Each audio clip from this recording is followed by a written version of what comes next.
Good evening money persons, welcome to daily మనిషి number 1091. ఈరోజు daily మనిషిలో ఉన్నటువంటి అప్డేట్స్ అన్ని కూడా వన్ బై వన్ డిస్కస్ చేసుకుందాం. దానికన్నా ముందు మనం వర్కౌట్ రిలేటెడ్గా మాట్లాడుకోవాలి కదా. యాక్చువల్లీ ఈ రోజు నుంచి నా వర్కౌట్ కొంచెం తగ్గచ్చు. దానికి రీజన్ ఏంటంటే నేను ఇప్పుడు అంటే ఈ రోజు నుంచి నెక్స్ట్ 10 days కొంచెం పూజలో ఉంటాను. సో పూజలో ఉండడం వల్ల మార్నింగ్ నుంచి ఓన్లీ ఫ్రూట్స్ అవి తీసుకుని నైట్ ఒక్కసారి మాత్రమే భోజనం అది చేస్తాను అనమాట. సో అందుకనే నా వర్కౌట్ సెషన్ అయితే కొంచెం తగ్గచ్చు. బట్ స్టిల్ నేనేం వర్కౌట్స్ చేస్తున్నానో షేర్ చేస్తాను మిస్ అవ్వకుండా. మీరు కూడా మిస్ అవ్వకుండా మీ వర్కౌట్ డీటెయిల్స్ ఏవైతే ఉన్నాయో ఎవ్రీడే వీడియో కింద షేర్ చేయడానికి ప్రయత్నించండి. నిన్న నా వర్కౌట్ విషయంకి వచ్చేసరికి ఆల్మోస్ట్ 45 minutes పాటు చెస్ట్ వర్కౌట్ అయితే చేశాను. మీరేం వర్కౌట్ చేశారో కింద కామెంట్ సెక్షన్లో కామెంట్ చేయండి. ఇంకా డైలీ మనిషిలో ఉన్నటువంటి అప్డేట్స్ అన్ని వన్ బై వన్ క్విక్గా డిస్కస్ చేసేద్దాం.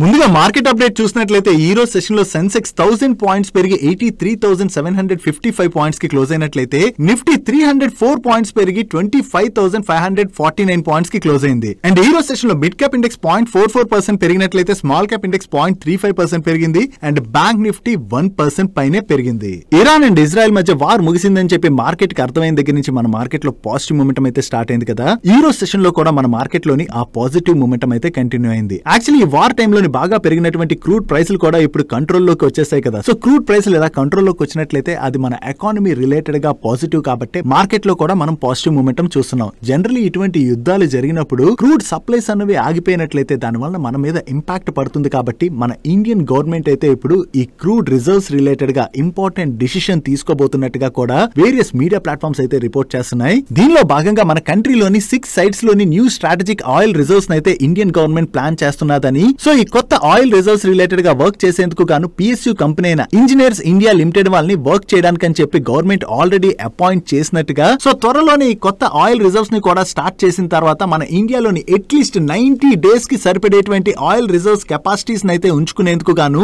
ఇండియన్ గవర్నమెంట్ అయితే ప్లాన్ చేస్తున్నట్టుగా వీళ్ళు రిపోర్ట్ చేస్తున్నారు. సో ఇప్పుడు చూడండి, యుద్ధాలు జరిగాయి అనుకోండి, యుద్ధాలు జరిగి ఒక్కసారి క్రూడ్ ఆయిల్ సప్లైస్ అనేవి ఆగిపోయాయి అనుకోండి, క్రూడ్ ఆయిల్ ని ఇంపోర్ట్ చేసుకునేటువంటి ఏ కంట్రీ అయినా కూడా ఇబ్బంది పడేటువంటి అవకాశం ఉన్నది కదా. ఈసారి వార్ జరిగినప్పుడు యాక్చువల్లీ మన దగ్గర సరిపడినంత క్రూడ్ రిజర్వ్స్ అయితే ఉన్నట్టుగా మన ఆయిల్ మినిస్టర్ అయితే కామెంట్ చేశారు కదా. సో ఈ రిజర్వ్స్ ని మరింతగా పెంచుకునేందుకు గాను ఇప్పుడు ఇండియన్ గవర్నమెంట్ అయితే ప్రయత్నిస్తుంది. యుద్ధం ముగిసిపోయిన తర్వాత జనరల్లీ క్రూడ్ ప్రైస్లు బాగా తగ్గుతాయి కదా. ఆ క్రూడ్ ప్రైస్లు తగ్గినప్పుడు గవర్నమెంట్ ఏం చేస్తుందంటే ఎక్కువ మోతాదులోని క్రూడ్ ని ఇంపోర్ట్ చేసుకోవడానికి ప్రయత్నిస్తుంది. సో అంతలా ఇంపోర్ట్ చేసుకున్నటువంటి క్రూడ్ ని రిజర్వ్ చేసుకోవాలంటే మన దగ్గర క్రూడ్ రిజర్వ్స్ కూడా సరిపడినంత ఉండాలి కదా. సో దీనికోసం అని చెప్పి ఇప్పుడు ఇండియన్ గవర్నమెంట్ అయితే ప్లాన్ చేస్తున్నట్టుగా వీళ్ళు రిపోర్ట్ చేయడం జరిగింది. ఒకవేళ గవర్నమెంట్ దీని రిలేటెడ్ గా ప్లాన్ చేసి ఫుల్ ఫ్లెష్డ్ గా మన దగ్గర క్రూడ్ రిజర్వ్స్ ఉండే విధంగా చర్యలు తీసుకున్నట్లయితే ఫ్యూచర్ లో కూడా యుద్ధాలు జరిగినా కూడా మన దగ్గర క్రూడ్ ఆయిల్ రిజర్వ్స్ అయిపోతాయని భయపడాల్సినటువంటి సిచ్యువేషన్ నుంచి మనం అయితే బయటపడతాం. సో గవర్నమెంట్ తీసుకునేటువంటి స్టెప్ ఏదైతే ఉన్నదో ఇది మన కంట్రీ రిలేటెడ్ గా అయితే పాజిటివ్ గా చూడొచ్చు. నెక్స్ట్, ఇండియా యుఎస్ మధ్యన ట్రేడ్ డీల్ రిలేటెడ్ గా డిస్కషన్స్ ఆల్మోస్ట్ ఫైనల్ స్టేజ్ కి వచ్చినట్లుగా మీడియా ప్లాట్ఫామ్స్ అయితే ప్రీవియస్ గా అనౌన్స్ చేసి ఈవెన్ మన ఇండియన్ గవర్నమెంట్ దగ్గర నుంచి అండ్ యుఎస్ గవర్నమెంట్ దగ్గర నుంచి కూడా ఇటువంటి స్టేట్మెంట్స్ వచ్చాయి కదా. కానీ ఇప్పుడు ఈ ట్రేడ్ డీల్ కి కొన్ని అడ్డంకులు అయితే ఎదురవుతున్నట్లుగా రూటర్స్ వాళ్ళు వాళ్ళ సోర్సెస్ ద్వారా తెలిసినటువంటి ఇన్ఫర్మేషన్ ని షేర్ చేస్తున్నారు. యాక్చువల్లీ యుఎస్ గవర్నమెంట్ మన ఇండియాకి ఎక్స్పోర్ట్ చేసేటువంటి soybeans, corn, cars and alcohol beverages ఏవైతే ఉంటాయో వాటిపైన టారిఫ్స్ ఏవైతే ఉన్నాయో వాటన్నిటిని కూడా కట్ చేయాలని చెప్తున్నా మన ఇండియా నుంచి యుఎస్ కి వెళ్లేటువంటి ప్రొడక్ట్స్ పైన టారిఫ్స్ రిలేటెడ్ గా యుఎస్ గవర్నమెంట్ దగ్గర నుంచి అయితే పాజిటివ్ రెస్పాన్స్ అయితే రాలేదు. సో ఈ పాజిటివ్ రెస్పాన్స్ రాకపోయినట్లయితే ఈ ట్రేడ్ డీల్ చేసుకుని కూడా మనకు పెద్దగా ఉపయోగం ఉండదు కదా. రెండు కంట్రీస్ మధ్య ట్రేడ్ డీల్ జరిగాయంటే అది రెండు కంట్రీస్ కి బెనిఫిట్ అయ్యే విధంగా ఉండాలి తప్ప ఒక కంట్రీకే బెనిఫిట్ అయ్యే విధంగా ట్రేడ్ డీల్ ఉంటే మరొక కంట్రీ ఎందుకు ఒప్పుకుంటది? ఒప్పుకోదు కదా. సో దాంతోనే ఇప్పుడు ఇండియా అండ్ యుఎస్ మధ్యన ఈ ట్రేడ్ డీల్ లోని కొన్ని రోడ్ బ్లాక్స్ అయితే ఎదురవుతున్నట్లుగా రూటర్స్ వాళ్ళు అయితే రిపోర్ట్ చేస్తున్నారు. కాకపోతే ప్రీవియస్ గా డొనాల్డ్ ట్రంప్ మన పైన రెసిప్రోకల్ టారిఫ్స్ విధించి దాని తర్వాత వాటిని కొన్నాళ్ళు అయితే పాస్ చేస్తున్నట్టుగా అనౌన్స్ చేశారు కదా. దీని యొక్క డెడ్ లైన్ అయితే July 9th ఎండ్ అవబోతున్నది. సో July 9th ఎండ్ అయ్యే లోపు ఈ ట్రేడ్ డీల్ అంటే ఇండియా యుఎస్ మధ్యన ట్రేడ్ డీల్ లోని ఫస్ట్ ట్రెంచ్ ఆఫ్ డీల్ అయితే జరగచ్చు అని చెప్పి ఇప్పటి వరకు మార్కెట్ లో అయితే ఎక్స్పెక్టేషన్స్ ఉన్నాయి. బట్ రెండు కంట్రీస్ బెనిఫిట్ అయ్యేలాగే డీల్ ఉండాలి, కానీ యుఎస్ కి బెనిఫిట్ అయ్యేలా డీల్ ఉంటే ఇండియా కూడా ఒప్పుకోదు. కాబట్టి ఇప్పుడు ఈ ట్రేడ్ డీల్ రిలేటెడ్ గా కొన్ని అడ్డంకులు అయితే ఎదురైనట్టుగా వీళ్ళు షేర్ చేస్తున్నారు. చూడాలి ఇప్పుడు ఇండియన్ గవర్నమెంట్ ఏ విధంగా రెస్పాండ్ అవుతుంది అన్నది. ఎప్పుడైనా సరే ట్రేడ్ డీల్ అన్నది జరిగిందంటే రెండు కంట్రీస్ కి బెనిఫిట్ అవ్వాలి తప్ప ఇలా మాకే అన్ని బెనిఫిట్లు రావాలి అప్పుడే ఈ టారిఫ్స్ తగ్గిస్తాను ఇటువంటి స్టేట్మెంట్స్ ఇచ్చినట్లయితే మాత్రం ఏ కంట్రీ కూడా ఆ డీల్ కి అయితే ఒప్పుకోదు. నెక్స్ట్, నిన్న మన మార్కెట్ క్లోజ్ అయిన తర్వాత ఈ ఈవినింగ్ బిఎస్సి రిలేటెడ్ గా ఒక ఇంపార్టెంట్ న్యూస్ అయితే వచ్చింది. బిఎస్సి వాళ్ళపైన సెబీ 25 lakh పెనాల్టీని విధించడం జరిగింది. యాక్చువల్లీ ఈ పెనాల్టీని విధించడానికి రీజన్ ఏంటంటే బిఎస్సి ఎక్స్చేంజ్ లోని మనకి వేరియస్ కంపెనీస్ రిలేటెడ్ గా అప్డేట్స్ అయితే వస్తాయి కదా. కాకపోతే ఈ అప్డేట్స్ విషయంలో బిఎస్సి అయితే రీటైల్ ఇన్వెస్టర్స్ ని అండ్ పెయిడ్ సబ్స్క్రైబర్స్ ని డిఫరెంట్ గా చూస్తున్నది. అంటే ఏంటంటే ఒక కంపెనీ ఏదైనా అప్డేట్ రిలీజ్ చేసింది అనుకోండి, ఆ అప్డేట్ రిలేటెడ్ గా యాక్సెస్ ముందు పెయిడ్ సబ్స్క్రైబర్స్ కి వచ్చే విధంగా బిఎస్సి వ్యవహరించింది. సో దీని వల్ల ఏమవుతుంది, పెయిడ్ సబ్స్క్రైబర్స్ కి ముందే ఆ కంపెనీ రిలేటెడ్ ఇన్ఫర్మేషన్, అంటే ఒక కంపెనీకి ఏదైనా మంచి ఆర్డర్ వచ్చింది, పెద్ద ఆర్డర్ వచ్చిందని చెప్పి అప్డేట్ వచ్చింది, కానీ ఆ అప్డేట్ అందరికీ తెలియక ముందు పెయిడ్ సబ్స్క్రైబర్స్ వస్తే వాళ్ళు ఏం చేస్తారు, ఆబ్వియస్ గా వాళ్ళ షేర్స్ కొనేస్తారు కదా ముందు ఇన్ఫర్మేషన్ బయటకు రాకముందే. సో వాళ్ళ షేర్స్ కొనిన తర్వాత అందరికీ ఆ డేటా యాక్సెస్ లోకి వచ్చింది అనుకోండి, అప్పుడు ప్రతి ఒక్కరు కూడా కొంటారు. కాకపోతే ముందుగానే షేర్స్ ఎవరైతే కొంటారో వాళ్ళ బెనిఫిట్ పొందుతారు కదా. అంటే వాళ్ళు తక్కువ ప్రైస్ లోనే ఆ షేర్స్ ని కొనేసి దాని తర్వాత షేర్ పెరిగిపోయిన తర్వాత అమ్మారు అనుకోండి, వాళ్ళ బెనిఫిట్ ని పొందుతారు కదా. సో ఇలా పెయిడ్ సబ్స్క్రైబర్స్ కి నార్మల్ పీపుల్ కి బిఎస్సి ప్రీవియస్ గా ఈ డిఫరెన్స్ చూపించిందని చెప్పి గుర్తించడంతో, కాకపోతే ఇష్యూ ఇప్పుడు కాదు, చాలా ముందు ఇష్యూ. సో బిఎస్సి ఈ డిఫరెన్స్ అయితే ఎవరి మధ్యన చూపించకూడదు. ఎందుకంటే ఒక ఎక్స్చేంజ్ ఏదైనా ఉన్నదనుకోండి, అది కామన్ పీపుల్ కి అండ్ పెయిడ్ సబ్స్క్రైబర్ కావచ్చు, ఎవరికైనా సరే ఆ ఎక్స్చేంజ్ అన్నది కామన్. అలా కాకుండా పెయిడ్ సబ్స్క్రైబర్స్ కి ముందే ఇన్ఫర్మేషన్ ఇచ్చి నార్మల్ పీపుల్ కి తర్వాత ఇన్ఫర్మేషన్ ఇవ్వడం కరెక్ట్ కాదు. దానివల్ల బిఎస్సి పైనే కాదు, ఈవెన్ సెబీ పైన కూడా జనాలకు ఉన్నటువంటి నమ్మకం తగ్గుతుంది. కాబట్టి బిఎస్సి ఇలా చేయడం కరెక్ట్ కాదు. ఇక పైన ఎప్పుడు కూడా ఇలా బిఎస్సి చేయకూడదని చెప్పి సెబీ బిఎస్సిని ఆదేశిస్తూ బిఎస్సి వాళ్ళపైన 25 lakh పెనాల్టీని అయితే విధించడం జరిగింది. ఈ పెనాల్టీ ఏదైతే విధించారో దాని గనక బిఎస్సి పే చేయలేనట్లయితే బిఎస్సి పైన యాక్షన్స్ కూడా తీసుకుంటామని చెప్పి సెబీ ఆదేశించడం జరిగింది. యాక్చువల్లీ సెబీ తీసుకున్నటువంటి డిసిషన్ ఏదైతే ఉన్నదో this is very good decision. ఎందుకంటే ఒక ఎక్స్చేంజ్ ఉన్నది, అది బిఎస్సి కావచ్చు, ఎన్ఎస్సి కావచ్చు, ఏదైనా కావచ్చు, అందులోని ఒక కంపెనీ రిలేటెడ్ గా మనం ట్రాక్ చేసుకుంటున్నాం ఇన్ఫర్మేషన్ ని. సో అందరికీ కూడా ఒక్కసారి ఇన్ఫర్మేషన్ రావాలి, కానీ ఇలా పెయిడ్ సబ్స్క్రైబర్స్ ఉన్నారని చెప్పి వాళ్ళకి ముందిచ్చి మనలాంటి వాళ్ళకి తర్వాత ఇస్తే దాని వలన మనం నష్టపోతాం కదా. సో అలా రీటైల్ ఇన్వెస్టర్స్ నష్టపోకుండా ఉండాలంటే సెబీ ఇలా స్ట్రిక్ట్ గా ఉండడం అన్నది చాలా కరెక్ట్. సెబీ తీసుకున్నటువంటి ఈ డిసిషన్ మీకు ఎలా అనిపించిందో కింద కామెంట్ సెక్షన్ లో షేర్ చేయండి. డైలీ మార్కెట్ లో వచ్చేటువంటి ఇటువంటి ఇంపార్టెంట్ అప్డేట్స్ ని మీతో డీటెయిల్ గా షేర్ చేయడానికి మన టీం పెడుతున్నటువంటి ఎఫర్ట్స్, వీడియో చూస్తున్న ఏ పాయింట్ ఆఫ్ టైంలో అయినా మీకు హెల్ప్ఫుల్ అయినట్లయితే మన వీడియోని మర్చిపోకుండా లైక్ చేయడానికి ప్రయత్నించండి. అండ్ మీరు ఇదే ఫస్ట్ టైం మన మనీ పర్స్ ఛానల్కి వచ్చి ఛానల్ ఇంకా సబ్స్క్రైబ్ చేసుకోలేనట్లయితే మా నుంచి వచ్చేటువంటి ఇంట్రెస్టింగ్ వీడియోస్ని రెగ్యులర్గా ఫాలో అవడానికి మన ఛానల్ని సబ్స్క్రైబ్ చేసుకుంటూ పక్కనున్న బెల్ ఐకాన్లోని ఆల్ నోటిఫికేషన్స్ యాక్టివేట్ చేసుకోండి. నెక్స్ట్, చైనా రీసెంట్ గా రేర్ ఎర్త్ మ్యాగ్నెట్స్ ఎక్స్పోర్ట్స్ పైన వేరియస్ రిస్ట్రిక్షన్స్ అయితే విధించడం జరిగింది కదా. ఈ రిస్ట్రిక్షన్స్ విధించిన తర్వాత గ్లోబల్ ఆటో కంపెనీస్ అన్ని కూడా స్ట్రగుల్ అవుతున్నాయి. ఇప్పుడు ఈ రేర్ ఎర్త్ మ్యాగ్నెట్స్ కాకుండా మన ఇండియాకి చైనా ఎక్స్పోర్ట్ చేసేటువంటి స్పెషాలిటీ ఫెర్టిలైజర్స్ ఏవైతే ఉన్నాయో వాటిపైన కూడా చైనా చాలా రిస్ట్రిక్షన్స్ విధిస్తున్నది. యాక్చువల్లీ బయటికి వీటిని బ్యాన్ అని చెప్పట్లేదు, కానీ వేరియస్ రిస్ట్రిక్షన్స్ విధించి ఈ స్పెషాలిటీ ఫెర్టిలైజర్ షిప్మెంట్స్ అయితే లాస్ట్ ఫ్యూ మంత్స్ నుంచి చైనా అయితే ఆపివేస్తున్నట్లుగా వేరియస్ మీడియా ప్లాట్ఫామ్స్ అయితే రిపోర్ట్ చేస్తున్నాయి. సో ఈ స్పెషాలిటీ ఫెర్టిలైజర్స్ విషయంకి వచ్చేసరికి మనం 80% ఆఫ్ ది సప్లైస్ చైనా నుంచే ఇంపోర్ట్ చేసుకుంటున్నాం. నో వీటి యొక్క ఇంపోర్ట్ చైనా ఒక్కసారి ఆపేసింది అనుకోండి, ఏమవుతుంది, రైతులు పంటలు పండించాలంటే, అంటే ఫ్రూట్స్ కావచ్చు, వెజిటేబుల్స్ కావచ్చు, ఇంకేవైనా క్రాప్స్ కావచ్చు పండించాలంటే వాళ్ళకి ఫెర్టిలైజర్స్ అవైలబుల్ గా ఉండాలి కదా. సో ఫెర్టిలైజర్స్ అవైలబుల్ గా లేకపోతే పాపం రైతులు ఎక్కడి నుంచి తీసుకొచ్చి పంటలు పండించగలరు? పండించలేకపోతే ఏమవుతుంది, మనకి డిమాండ్ ఎక్కువ ఉన్నది, సప్లై తగ్గిపోయింది. అప్పుడు ఆబ్వియస్ గా ఏమవుతుంది, అప్పుడు కాయగూరల ధరలు పెరిగిపోతాయి, పళ్ళ ధరలు పెరిగిపోతాయి. ఇలా నిత్యావసర ధరలు గనక పెరిగిపోయినట్లయితే కామన్ మ్యాన్ అయితే చాలా స్ట్రగుల్ అయ్యేటువంటి అవకాశం ఉన్నది. చైనా తీసుకున్నటువంటి ఈ డిసిషన్ రిలేటెడ్ గా ఫెర్టిలైజర్ ఇండస్ట్రీ అసోసియేషన్ అయితే ఇష్యూని రైజ్ చేస్తున్నది.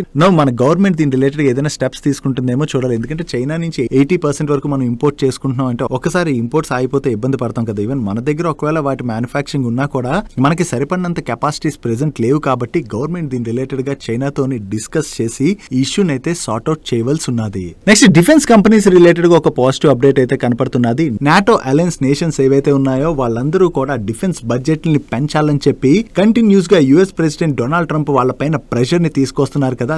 దీంతో 32 నాటో లీడర్స్ అయితే వాళ్ళ యాన్యువల్ జీడిపిలోని 5% వరకు కూడా డిఫెన్స్ స్పెండింగ్ కి 2035 కల్లా అలోకేట్ చేస్తామని చెప్పి అనౌన్స్ చేయడం జరిగింది. ప్రెసెంట్ చూసినట్లయితే యాన్యువల్ జీడిపిలోని చాలా కంట్రీస్ 2% వరకు కూడా డిఫెన్స్ స్పెండింగ్ సైడ్ అయితే యూజ్ చేస్తున్నాయి. దాన్ని 5% కి నిజంగా కంట్రీస్ పెంచగలిసినట్లయితే దాని వలన గ్లోబల్లీ డిఫెన్స్ స్పెండింగ్ అయితే భారీగా పెరిగేటువంటి అవకాశం ఉన్నది కదా. 2035 నాటికి 2% నుంచి 5% పెంచాలంటే ఒకసారి పెంచరు కదా, గ్రాడ్యువల్లీ పెంచుకుంటూ వెళ్తారు. సో ఇలా ప్రతి కంట్రీ కూడా డిఫెన్స్ స్పెండింగ్ ని భారీగా పెంచింది అనుకోండి, దాని వలన గ్లోబల్లీ ఉన్నటువంటి డిఫెన్స్ కంపెనీస్ కి అయితే మంచి ఆర్డర్స్ వచ్చేటువంటి అవకాశాలు ఉన్నాయి. మన ఇండియన్ డిఫెన్స్ కంపెనీస్ కి కూడా దీని వలన ఆర్డర్స్ బాగానే రావచ్చు. కాబట్టి ఇది డిఫెన్స్ స్టాక్స్ రిలేటెడ్ గా మనం పాజిటివ్ గా చూడొచ్చు. అలాగే ఇప్పుడు మనం డిఫెన్స్ స్టాక్స్ రిలేటెడ్ గా మాట్లాడుకుంటున్నాం కదా, ఈ డిఫెన్స్ కంపెనీస్ రిలేటెడ్ గా మరొక అప్డేట్ కూడా ఉన్నది.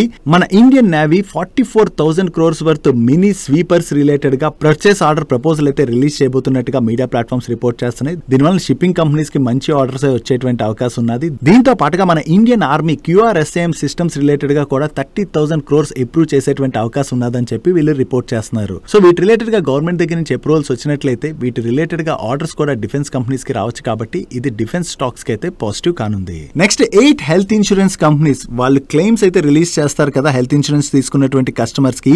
ఈ క్లెయిమ్స్ లోని IRDA అయితే చాలా ల్యాప్సెస్ నే ఫైండ్ అవుట్ చేసినట్లుగా CNBC వాళ్ళు వాళ్ళ సోర్సెస్ ద్వారా తెలిసిన ఇన్ఫర్మేషన్ ని షేర్ చేస్తున్నారు. దీనిలో మనం చూసినట్లయితే ఒక వ్యక్తి హెల్త్ ఇన్సూరెన్స్ తీసుకుని దాని తర్వాత ఏదైనా రీజన్ తోని హాస్పిటల్ అడ్మిట్ అయ్యారు అనుకోండి, ఆ క్లెయిమ్ చేసినప్పుడు కొన్ని సందర్భాల్లో కావాలనే క్లెయిమ్ రిజెక్ట్ చేయడం అండ్ అలాగే వేరియస్ అన్నెసరీ డిడక్షన్స్ దానిలోని పెట్టడం అండ్ అంతేకాకుండా క్లెయిమ్ సెటిల్మెంట్ డిలే చేయడం, ఇటువంటి పనులన్నీ కూడా ఈ హెల్త్ ఇన్సూరెన్స్ కంపెనీస్ చేస్తున్నాయని చెప్పి IRDA అయితే ఫైండ్ అవుట్ చేసినట్లుగా దీనిలో మనం చూసినట్లయితే నివాబుపా, star health, care health, Manipal, new India insurance, Tata AIG, ICICI Lombard, HDFC Ergo లాంటి పెద్ద పెద్ద ఇన్సూరెన్స్ కంపెనీస్ ఇటువంటి వైలేషన్స్ కి పాల్పడినట్లుగా IRDA గుర్తించిందని అండ్ వీళ్ళపైన అయితే IRDA యాక్షన్ తీసుకోబోతున్నట్లుగా వీళ్ళైతే షేర్ చేస్తున్నారు. బట్ దీని రిలేటెడ్ గా CNBC వాళ్ళ ఇన్సూరెన్స్ కంపెనీస్ కి అయితే మెయిల్ రాసామని వాళ్ళ దగ్గర నుంచి ఎటువంటి రెస్పాన్స్ రాలేదని షేర్ చేయడం జరిగింది. యాక్చువల్లీ ఇన్సూరెన్స్ రెగ్యులేటర్ అయినటువంటి IRDA వాళ్ళు ఈ ఇన్సూరెన్స్ కంపెనీస్ పైన ఇలా స్ట్రిక్ట్ గా వ్యవహరించడం అన్నది చాలా ఇంపార్టెంట్. ఎందుకంటే ఒక వ్యక్తి అసలు ఇన్సూరెన్స్ ఎందుకు తీసుకుంటారు? అతనికి ఏదైనా హెల్త్ ఇష్యూ వస్తే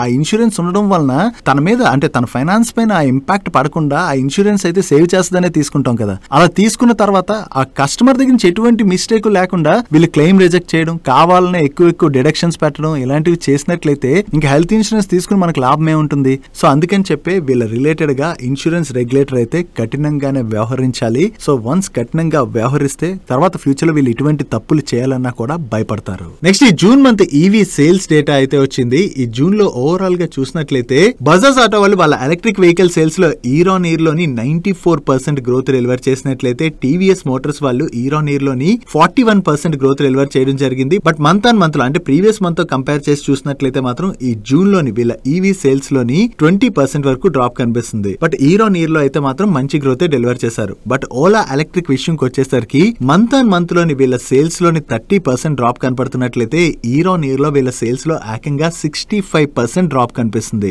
మైట్ బి ఓలా వాళ్ళ సేల్స్ తగ్గడానికి రీజన్ ప్రీవియస్ గా ఓలా ఎలక్ట్రిక్ రిలేటెడ్ గా వేరియస్ నెగిటివ్ అప్డేట్స్ వచ్చాయి కదా, అంటే వీళ్ళ సర్వీస్ ఇష్యూస్ ఏవైతే వస్తున్నాయో వాటిని సరిగ్గా అడ్రస్ చేయట్లేదని చెప్పి న్యూస్ అయితే వచ్చింది కదా. సో ఈ న్యూస్ రావడంతో జనరల్ ఏమవుతుంది, ఇనిషియల్ గా కొనుక్కున్న వాళ్ళైతే ఆ వెహికల్స్ తోని సాటిస్ఫై అయ్యి ఉండరు. అండ్ అంతేకాకుండా ఇప్పుడు వీళ్ళు సర్వీస్ సరిగ్గా ఇవ్వట్లేదంటే కొత్తగా కొనుక్కున్న వాళ్ళు కూడా ఫ్యూచర్ లో ఇటువంటి ప్రాబ్లమ్స్ ని ఫేస్ చేసేటువంటి అవకాశాలు అయితే ఉంటాయి కదా. దాని వలన వీళ్ళ సేల్స్ లోనైతే ఈ డ్రాప్ కనపడుతూ ఉండొచ్చు. చూడాలి ఇప్పుడు ఓలా ఎలక్ట్రిక్ వాళ్ళు ఈ ఇష్యూ నుంచి ఎలా బయటకు వస్తారన్నది. ఎందుకంటే ఒక్కసారి మార్కెట్ లో కొంత నెగిటివిటీ క్రియేట్ అయిన తర్వాత మళ్ళీ దాన్ని పాజిటివ్ గా టర్న్ చేసుకోవడానికి కొంత టైం పడుతుంది. దానికి వీళ్ళు చేయాల్సింది ఏంటంటే ఒకవేళ సర్వీస్ ఇష్యూస్ వస్తున్నాయనుకోండి, వాటిని వీళ్ళు క్లియర్ గా అడ్రస్ చేసి కస్టమర్ సాటిస్ఫాక్షన్ కనుక వీళ్ళు ఇంప్రూవ్ చేయగలిసినట్లయితే ఫ్యూచర్ లోని మళ్ళీ వీళ్ళ సేల్స్ అయితే పెరిగేటువంటి అవకాశం ఉన్నది. నెక్స్ట్ ఆదిత్య బిర్లా క్యాపిటల్ వాళ్ళ రిలేటెడ్ గా ఒక నెగిటివ్ అప్డేట్ ఉన్నది. ఈ ఆదిత్య బిర్లా క్యాపిటల్ వాళ్ళ డిజిటల్ యాప్ అయితే సైబర్ అటాక్ కి గురైనట్టుగా అప్డేట్స్ వస్తున్నాయి. ఈ సైబర్ అటాక్ లోని 1.95 crores వర్త్ డిజిటల్ గోల్డ్ అయితే అనాథరైజ్డ్ యాక్సెస్ కి గురైందని, సో దీనిలోని ఎవరైతే కస్టమర్స్ యొక్క డిజిటల్ గోల్డ్ హోల్డింగ్స్ అయితే ఎఫెక్ట్ అయ్యాయో వాటిని వెంటనే ఆదిత్య బిర్లా క్యాపిటల్ వాళ్ళైతే రీస్టోర్ చేసి ఇప్పుడు కరెక్టివ్ యాక్షన్స్ అయితే తీసుకుంటున్నట్లుగా వేరియస్ మీడియా ప్లాట్ఫామ్స్ వాళ్ళ సోర్సెస్ ద్వారా తెలిసిన ఇన్ఫర్మేషన్ ని షేర్ చేస్తున్నాయి. ఇంకా ఆదిత్య బిర్లా క్యాపిటల్ దగ్గర నుంచి దీని రిలేటెడ్ గా ఎటువంటి అప్డేట్ రాలేదు. వీళ్ళు ఎక్స్చేంజెస్ కి ఏదైనా అప్డేట్ చేస్తారేమో చూడాలి. Next US global vaccine funding అయితే ఆపివేస్తున్నట్లుగా న్యూస్ అప్డేట్స్ అయితే వస్తున్నాయి. Already Donald Trump US president గా గెలిచిన దగ్గర నుంచి కూడా ఈ వ్యాక్సిన్ సైడ్ కావచ్చు అండ్ అలాగే HIV ప్రొడక్ట్స్ డెవలప్మెంట్ సైడ్ కావచ్చు US దగ్గర నుంచి ఏదైతే ఫండింగ్ వస్తున్నదో ఆ ఫండింగ్ అయితే నిలిపివేయబోతున్నట్టుగా అనౌన్స్ చేశారు కదా. సో ఈ ఫండింగ్ ని గనక నిలిపివేసినట్లయితే వీటి రిలేటెడ్ గా వర్క్ చేసేటువంటి కంపెనీస్ లైక్ పానషియా బయోటెక్, జైడస్ లైఫ్ సైన్సెస్, సీరం ఇన్స్టిట్యూట్ లాంటి కంపెనీస్ కి అయితే మనం కొంత నెగిటివ్ గా చూడొచ్చు. యాక్చువల్లీ 2024 లోని వీటి రిలేటెడ్ గా US దగ్గర నుంచి $300 million వరకు కూడా ఫండింగ్ వచ్చింది. ఇప్పుడు ఒక్కసారి ఈ ఫండింగ్ గనక నిలిచిపోయినట్లయితే ఈ వ్యాక్సిన్ డెవలప్మెంట్ రిలేటెడ్ గా వర్క్ చేసేటువంటి కంపెనీస్ కి అయితే ఇది నెగిటివ్ కాబోతున్నట్టుగా మనం అర్థం చేసుకోవచ్చు. నెక్స్ట్ SBI వాళ్ళు QIP రూట్ లో 25,000 crores ఫండ్ రైజ్ చేయబోతున్నట్టుగా ప్రీవియస్ గానే అనౌన్స్ చేశారు కదా. ఈ QIP కోసం అని చెప్పి ఇప్పుడు వీళ్ళు లీడింగ్ బ్యాంకర్స్ అయిన HSBC, city, Kotak, Morgan స్టాన్లే, ICICI bank and SBI cap ని లీడ్ మేనేజర్స్ గా అపాయింట్ చేసినట్లుగా CNBC వాళ్ళు వాళ్ళ సోర్సెస్ ద్వారా తెలిసిన ఇన్ఫర్మేషన్ ని షేర్ చేస్తున్నారు. బట్ ఈ QIP అయితే వీళ్ళు మార్కెట్ కండిషన్స్ బట్టి లాంచ్ చేసే అవకాశం ఉంది. అంటే మార్కెట్ పాజిటివ్ గా ఉన్నదనుకోండి, ఆ టైంలో QIP లాంచ్ చేసినా కూడా మంచి సబ్స్క్రిప్షన్ అయితే దొరుకుతుంది కదా. ఒకవేళ మార్కెట్ కండిషన్ అంటే సెంటిమెంట్ బాగాలేనప్పుడు QIP లాంచ్ చేసినట్లయితే స్ట్రగుల్ అవ్వచ్చు. కాబట్టి మార్కెట్ కండిషన్ ని బట్టి ఈ QIP ని అయితే లాంచ్ చేస్తారని చెప్పి వీళ్ళు షేర్ చేస్తున్నారు. డైలీ మార్కెట్ లో వచ్చేటువంటి ఇటువంటి ఇంపార్టెంట్ అప్డేట్స్ ని మీతో డీటెయిల్ గా షేర్ చేయడానికి మన మనీ పర్స్ టీమ్ ఏవైతే ఎఫర్ట్స్ పెడుతుందో ఆ ఎఫర్ట్స్ కనుక మీకు హెల్ప్ఫుల్ అవుతున్నట్లయితే మన వీడియోను మర్చిపోకుండా లైక్ చేయడానికి ప్రయత్నించండి. నెక్స్ట్ నెస్లే ఇండియా వాళ్ళ బోర్డు ఈ రోజు మీట్ అయ్యి 1:1 బోనస్ ఇష్యూని అయితే అనౌన్స్ చేయడం జరిగింది. అంటే రికార్డ్ డేట్ నాటికి ఎవరి దగ్గర అయితే ఈ నెస్లే ఇండియా యొక్క 1 షేర్ ఉంటుందో వాళ్ళకి మరొక షేర్ ని వీళ్ళు బోనస్ గా ఇష్యూ చేయనున్నారు. ఇంకా ఈ బోనస్ ఇష్యూ రిలేటెడ్ గా వీళ్ళకి షేర్ హోల్డర్స్ అప్రూవల్ అది రావాల్సి ఉన్నది. వన్స్ ఈ అప్రూవల్ వచ్చిన తర్వాత వీళ్ళు రికార్డ్ డేట్ ని అనౌన్స్ చేస్తారు. నెక్స్ట్ బ్యాంకింగ్ ఇండస్ట్రీలోని software products and consulting services offer చేసేటువంటి ఆరియన్ ప్రో సొల్యూషన్స్ వాళ్ళ రిలేటెడ్ గా ఒక పాజిటివ్ అప్డేట్ ఉన్నది. ఈ ఆరియన్ ప్రో సొల్యూషన్స్ వాళ్ళు మాస్టర్ కార్డ్ వాళ్ళతోని కొలాబరేట్ అయ్యి మిడిల్ ఈస్ట్ లోని ఈజిప్ట్ పబ్లిక్ ట్రాన్స్పోర్ట్ నెట్వర్క్ లోని ఆటోమేటెడ్ ఫేర్ కలెక్షన్ సిస్టమ్ అయితే ఇంప్లిమెంట్ చేయబోతున్నట్టుగా అనౌన్స్ చేయడం జరిగింది. నౌ ఈ కొత్తగా విన్ అయినటువంటి ఆర్డర్ ద్వారా middle east and African region లోని ఈ ఆరియన్ ప్రో ఫుట్ ప్రింట్స్ అయితే ఎక్స్పాండ్ చేసుకుంటున్నట్లుగా అండ్ ఇది వీళ్ళు విన్ అయినటువంటి మేజర్ ఆర్డర్ గా వీళ్ళ మేనేజ్మెంట్ అయితే షేర్ చేస్తుంది. సో వీళ్ళు కొత్తగా ఈ ఆర్డర్ విన్ అయ్యారన్న అప్డేట్ తోనే ఈ రోజు సెషన్ లో ఆరియన్ ప్రో సొల్యూషన్ స్టాక్ లో పాజిటివ్ మూమెంటం కనపడింది. నెక్స్ట్ టీవీఎస్ శ్రీచక్ర లిమిటెడ్ వాళ్ళకి యూరోగ్రిప్ టైర్స్ బ్రాండ్ ఉన్నది కదా. వీళ్ళు ఇప్పుడు చెన్నైలోని 2 ఎక్స్క్లూజివ్ రీటైల్ స్టోర్స్ అయితే ఓపెన్ చేసినట్టుగా ఎక్స్చేంజెస్ కి అప్డేట్ చేయడం జరిగింది. ఈ రీటైల్ స్టోర్స్ ద్వారా వీళ్ళు retail tyres and allied automotive products అయితే కస్టమర్స్ కి అవైలబుల్ లోకి తీసుకురాబోతున్నట్టుగా వీళ్ళ మేనేజ్మెంట్ షేర్ చేస్తుంది. సో వీళ్ళ రీటైల్ స్టోర్ నెట్వర్క్ పెంచుకుంటూ వెళ్లడం ద్వారా వీళ్ళ సేల్స్ అయితే పెంచుకోవడానికి ప్రయత్నిస్తున్నారు. కాబట్టి ఇది టీవీఎస్ శ్రీచక్ర లిమిటెడ్ వాళ్ళ రిలేటెడ్ గా మనం పాజిటివ్ గా చూడొచ్చు. Next Som distilleries and breweries వాళ్ళు వాళ్ళ బిజినెస్ అప్డేట్ అయితే రిలీజ్ చేశారు. ఈ ఏప్రిల్ అండ్ మే మంత్ లోని వీళ్ళ Indian made foreign liquor portfolio sales లోని లాస్ట్ ఇయర్ సేమ్ పీరియడ్ తో కంపేర్ చేస్తే 70% గ్రోత్ డెలివర్ చేయడం జరిగింది. యాక్చువల్లీ వీళ్ళ బ్రాండ్స్ కి మంచి డిమాండ్ అయితే కనపడుతున్నదని ఆ డిమాండ్ తోనే ఈ గ్రోత్ అయితే వీళ్ళు డెలివర్ చేస్తున్నట్టుగా వీళ్ళ మేనేజ్మెంట్ షేర్ చేయడం జరిగింది. ఈ సేల్స్ గ్రోత్ ఏదైతే వీళ్ళు డెలివర్ చేస్తున్నారో దీన్ని కనుక కంటిన్యూ చేసినట్లయితే అది సామ్ డిస్టిలరీ వాళ్ళకైతే లాంగ్ టర్మ్ లోని పాజిటివ్ కానుంది. Next wireless and wireless networking products ని మ్యానుఫ్యాక్చర్ చేసేటువంటి తేజస్ నెట్వర్క్ వాళ్ళు జర్మనీకి చెందినటువంటి టెలికాం ఇండస్ట్రీలో వర్క్ చేసేటువంటి కంపెనీ అయిన రకుతెన్ సింఫనీ వాళ్ళతోని పార్ట్నర్షిప్ లోకి ఎంటర్ అవడం జరిగింది. ఈ పార్ట్నర్షిప్ లో భాగంగా CU and DU software OSS cloud పోర్ట్ఫోలియోని అండ్ తేజస్ నెట్వర్క్ వాళ్ళ extensive proven 4G 5G radio పోర్ట్ఫోలియోని యూజ్ చేయడం ద్వారా ఇండియా అండ్ వరల్డ్ వైడ్ లో ఉన్నటువంటి 4G 5G network deployment and expansion related గా ఉన్నటువంటి ఆపర్చునిటీస్ అయితే ఎక్స్ప్లోర్ చేయబోతున్నట్టుగా షేర్ చేస్తున్నారు. ఓవరాల్ గా వీళ్ళిద్దరు కొలాబరేషన్ లో భాగంగా world wide 4G 5G network related గా ఉన్నటువంటి ఆపర్చునిటీస్ ని కనుక వీళ్ళు క్యాటర్ చేయగలిసినట్లయితే అది తేజస్ నెట్వర్క్స్ వాళ్ళకి పాజిటివ్ కానుంది.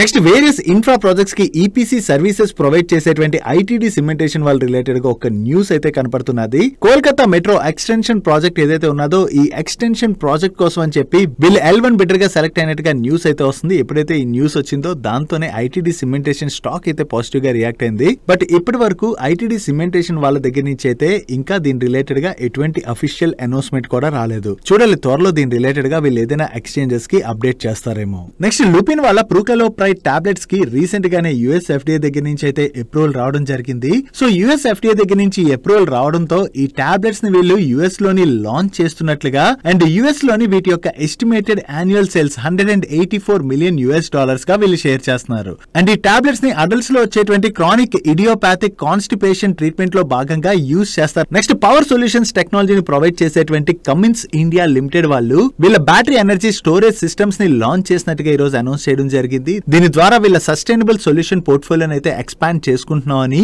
అండ్ అంతేకాకుండా ఇది మన ఇండియా యొక్క క్లీన్ ఎనర్జీ ట్రాన్సిషన్ కి అయితే చాలా సపోర్ట్ ఇవ్వబోతున్నట్టుగా వీళ్ళ మేనేజ్మెంట్ షేర్ చేస్తుంది. సో వీళ్ళ బ్యాటరీ ఎనర్జీ స్టోరేజ్ సిస్టమ్స్ ని లాంచ్ చేశారన్న ఈ అప్డేట్ తోనే ఈ రోజు సెషన్ లో కమిన్స్ ఇండియా స్టాక్ పాజిటివ్ గా రియాక్ట్ అయింది. నెక్స్ట్ ఆక్జోనోబెల్ వాళ్ళు వాళ్ళ ఇండియన్ పెయింట్ బిజినెస్ అయితే సెల్ చేయబోతున్నట్టుగా ప్రీవియస్ గా అనౌన్స్ చేశారు కదా. అంటే ఆక్జోనోబెల్ ఇండియాలో వాళ్ళకు ఉన్నటువంటి స్టేక్ ని సెల్ చేయడానికి అయితే చూస్తున్నట్టుగా ప్రీవియస్ గానే అనౌన్స్ చేయడం జరిగింది. అండ్ వీళ్ళ దగ్గర నుంచి ఈ స్టేక్ ని JSW పెయింట్స్ వాళ్ళు ఎక్వైర్ చేసేటువంటి అవకాశం ఉన్నదని చెప్పి చాలా రోజుల నుంచి న్యూస్ అప్డేట్స్ అయితే వస్తున్నాయి. దీని రిలేటెడ్ గా ఈ రోజు మనీ కంట్రోల్ దగ్గర నుంచి మరొక ఇంపార్టెంట్ అప్డేట్ వచ్చింది. ఈ యాక్జోనోబల్ ఇండియాలోని స్టేక్ ఎక్విజిషన్ రిలేటెడ్ గా JSW పెయింట్స్ వాళ్ళైతే అగ్రిమెంట్ ని నెక్స్ట్ వీక్ లోనే సైన్ చేసేటువంటి అవకాశం ఉన్నట్టుగా వీళ్ళు రిపోర్ట్ చేస్తున్నారు. చూడాలి నెక్స్ట్ వీక్ లోని ఈ స్టేక్ ఎక్విజిషన్ రిలేటెడ్ గా ఏదైనా అనౌన్స్మెంట్ వస్తుందేమో. ఒకవేళ JSW పెయింట్స్ వాళ్ళు కనుక యాక్జోనోబల్ వాళ్ళ బిజినెస్ ని అక్వైర్ చేయగలిసినట్లయితే JSW పెయింట్ బిజినెస్ ని అయితే స్ట్రాంగ్ గా వాళ్ళు ఎక్స్పాండ్ చేసుకునేటువంటి అవకాశం ఉన్నది. నెక్స్ట్ ఈ రోజు సెషన్ లోని హిండాల్కో అండ్ వేదాంత లాంటి స్టాక్స్ లోని మనకి పాజిటివ్ మొమెంటం కనపడింది కదా. దానికి రీజన్ ఏంటంటే ఇంటర్నేషనల్ మార్కెట్స్ లోని కంటిన్యూస్ గా కాపర్ ప్రైస్లు అయితే పెరుగుతున్నాయి. సో ఈ కాపర్ ప్రైస్లు కనుక పెరిగినట్లయితే దాని వలన హిండాల్కో అండ్ వేదాంత లాంటి కంపెనీస్ కి పాజిటివ్ కాబట్టి ఈ రోజు సెషన్ లోని ఈ స్టాక్స్ లో మనకి పాజిటివ్ మొమెంటం కనపడింది. నెక్స్ట్ రైల్వే వేగన్స్ మ్యానుఫ్యాక్చర్ చేసేటువంటి టెక్స్మాకో రైల్ వాల్ రిలేటెడ్ ఒక పాజిటివ్ అప్డేట్ ఉన్నది.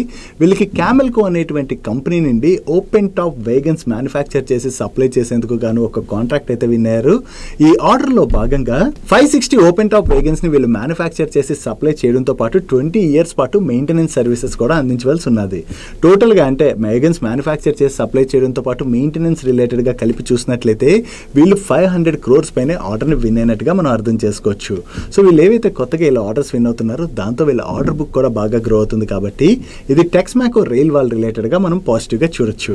నెక్స్ట్ ఈ రోజు సెషన్ లోని కొన్ని ఇంపార్టెంట్ బ్లాక్ డీల్స్ అయితే జరిగాయి. ఈ బ్లాక్ డీల్స్ లో ముందుగా మనం మాట్లాడుకోవాలంటే మోబిక్విక్ ఉన్నది కదా. ఈ మోబిక్విక్ లోని నెదర్లాండ్స్ కి చెందినటువంటి నెట్వన్ వాళ్ళు అప్రాక్సిమేట్లీ 8% స్టేక్ ని హోల్డ్ చేస్తున్నారు. ఈ ఎంటైర్ స్టేక్ ని ఈ రోజు బ్లాక్ డీల్ లోని వాళ్ళు సెల్ చేసి ఉండొచ్చు అని చెప్పి అప్డేట్స్ వస్తున్నాయి. యాక్చువల్లీ ఈ రోజు జరిగినటువంటి బ్లాక్ డీల్ లో 9% వరకు ఈక్విటీ హ్యాండ్స్ చేంజ్ అయింది.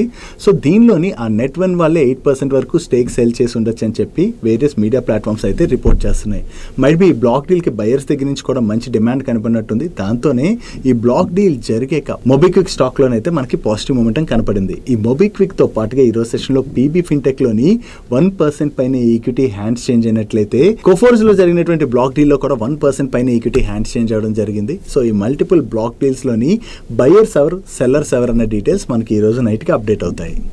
నెక్స్ట్ వేరే సెక్టర్స్ లోని multi modal logistic services provide చేసేటువంటి వెస్టర్న్ క్యారియర్స్ వాళ్ళకి జిందాల్ స్టెయిన్లెస్ లిమిటెడ్ వాళ్ళ దగ్గర నుంచి 500 crores పైన ఆర్డర్ వచ్చింది. ఈ ఆర్డర్ లో భాగంగా పాన్ ఇండియాలోని డిఫరెంట్ లొకేషన్స్ లోని వీళ్ళు DSO కంటైనర్స్ లో వేరియస్ వర్క్స్ అయితే చేయవలసి ఉన్నది. వీళ్ళకి కొత్తగా ఏదైతే ఈ ఆర్డర్ వచ్చిందో ఇది వెస్టర్న్ క్యారియర్స్ వాళ్ళ రిలేటెడ్ గా మనం పాజిటివ్ గా చూడొచ్చు.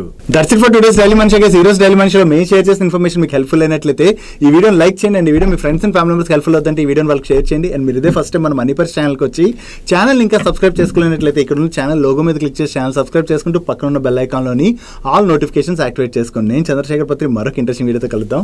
Good night.